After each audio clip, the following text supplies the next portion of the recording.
കഴിഞ്ഞ ഇൻസൈറ്റിൻ്റെ എപ്പിസോഡിൽ നമ്മൾ ജേക്കബ് സാറുമായി സംസാരിച്ചതും ഇങ്ങനൊരു മുഖ്യധാര മാധ്യമങ്ങളെ എന്ന് അങ്ങനെ പറയപ്പെടുന്നവർ ഇവിടെ ചെയ്യുന്ന മാധ്യമ പ്രവർത്തനത്തിൻ്റെ അടിസ്ഥാന തത്വങ്ങളോട് നിരക്കാത്ത ചെയ്തികളെക്കുറിച്ചായിരുന്നു. നമ്മളിങ്ങനെ സംസാരിക്കുന്നുണ്ട്, നമ്മളിപ്പോഴും അത് സംസാരിക്കുകയാണ്.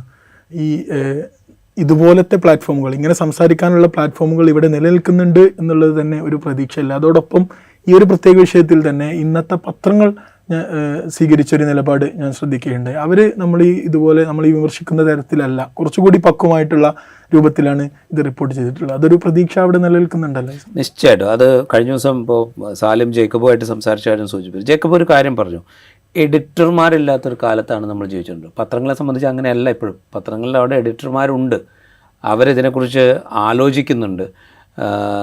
ഇതിനെ അത്രത്തോളം വലുതാക്കേണ്ട ഒരു സംഗതിയല്ല. ഇത് നാട്ടുകാർക്ക് അറിയേണ്ട ഒരു കാര്യമാണ്. അതിൻ്റെ തുടർച്ച എന്താണ് എന്ന് നാട്ടുകാരോട് അറിയിക്കേണ്ട ഉത്തരവാദിത്തം ഞങ്ങൾക്കുണ്ട്. അതുകൊണ്ട് ഞങ്ങളിത് കൊടുക്കുന്നു എന്ന് മാത്രമേ ഉള്ളൂ.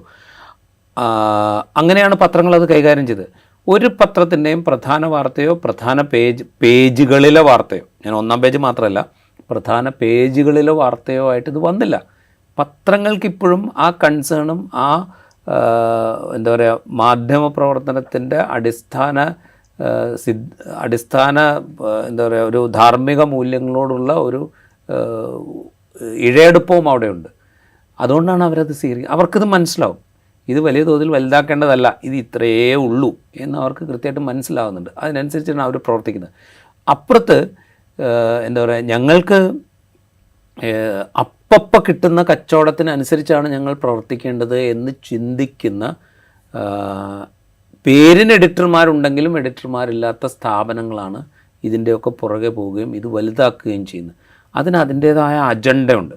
ആ അജണ്ട എന്ന് പറയുന്നത് ഞാൻ നേരത്തെ പറഞ്ഞു തന്നെയാണ്. ഇപ്പോൾ വലുതായിക്കൊണ്ടിരിക്കുന്ന രാഷ്ട്രീയത്തെ കൂടുതൽ പോഷിപ്പിക്കാൻ, ആ ഹിന്ദുത്വ വർഗീയ രാഷ്ട്രീയത്തെ കൂടുതൽ പോഷിപ്പിക്കാൻ പാകത്തിൽ എന്തൊക്കെ കിട്ടുമോ അതിനെ ഉപയോഗിക്കുക എന്ന് പറയുന്ന ഒറ്റ അജണ്ടയാണ്. നമ്മളൊന്ന് ആലോചിച്ച് നോക്കുക. ഇതേ സമാധി വിഷയത്തിൽ ഇതേ വ്യക്തികൾ, അവരിപ്പോൾ അതിനെക്കുറിച്ച് വലിയ ഖേദമൊക്കെ പ്രകടിപ്പിക്കുന്നുണ്ട്. ആ രണ്ട് മക്കളും, നല്ലത്. ഞാനതിനെ ഒട്ടും കുറച്ച് കാണുന്നില്ല. അവർ ഖേദം പ്രകടിപ്പിക്കുന്നുണ്ടെങ്കിൽ നല്ലത്. അവരുടെ ആ വാക്കുകളെ എന്തിനാണ് നമ്മൾ മാധ്യമങ്ങൾ കൊടുക്കുന്നത്? ലൈവായി കൊടുക്കുന്നതുകൊണ്ടാണല്ലോ. ഇത് മുസ്ലിം തീവ്രവാദികളാണ് ഈ പ്രശ്നം ഉണ്ടാക്കുന്നത് എന്ന അവരുടെ വാക്കുകൾ എന്തിനാണ് നമ്മളുടെ മാധ്യമങ്ങൾ ക്യാരി ചെയ്തത്? നമ്മളിത് ലൈവായി കൈകാര്യം ചെയ്യുന്നതുകൊണ്ടാണ്. ഇത് ലൈവായി കൈകാര്യം ചെയ്യേണ്ട സംഗതിയാണോ ഇല്ലയോ എന്നുള്ളൊരു തീരുമാനം ഒരു എഡിറ്റർ എടുക്കാത്തതുകൊണ്ടാണ് ഇത് ലൈവായി കൈകാര്യം ചെയ്യപ്പെടുകയും അവിടെ ആക്ഷേപിക്കപ്പെടുന്ന ഇത് മുസ്ലിം തീവ്രവാദികളാണ് ഇതിന് പിന്നിൽ എന്നുള്ള ഒരടിസ്ഥാനവുമില്ലാത്ത, ഒരു കാലത്തും അടിസ്ഥാനമില്ലാത്ത ഒരു വിഷലിപ്തമായ ആക്ഷേപം അവരുന്നയിക്കുമ്പോൾ അത് ക്യാരി ചെയ്യുന്നത്. അത്രയേ ഉള്ളൂ. അവിടെ പോയ മാധ്യമപ്രവർത്തകർ ഇതിനെതിരെ പ്രതികരിക്കാൻ, അതായത് ഇത് ആചാരമാണ് എന്ന് വാദിക്കാൻ വരുന്നവരുടെ പുറകെ ഓടുന്ന കാഴ്ച നമ്മൾ കാണുന്നുണ്ട് ഈ ലൈവിനിടയിൽ. എന്തിനാണ് അവരതിൻ്റെ പുറകെ ഓടുന്നത്? അപ്പോൾ ഈ അജണ്ട നടപ്പാക്കപ്പെടുകയാണ്. ആ അജണ്ട നടപ്പാക്കാനാണ് ഇവരെ നിയോഗിച്ചിരിക്കുന്നത്. ഈ ബോധ്യം മുകളിലിരിക്കുന്ന ആളുകൾക്കുണ്ട്. അല്ലെങ്കിൽ അവർ എഡിറ്റർ എന്നുള്ള നിലയിൽ ഇതിനെ അനുവദിക്കുകയാണ് ചെയ്യുന്നത്. അല്ലെങ്കിൽ എഡിറ്റർ എന്നുള്ള നിലയിൽ, ഇപ്പോൾ ജേക്കബ് പറഞ്ഞവർ എഡിറ്റർമാരില്ലാത്തൊരു കാലത്താണ് നമ്മൾ ജീവിക്കുന്നത്.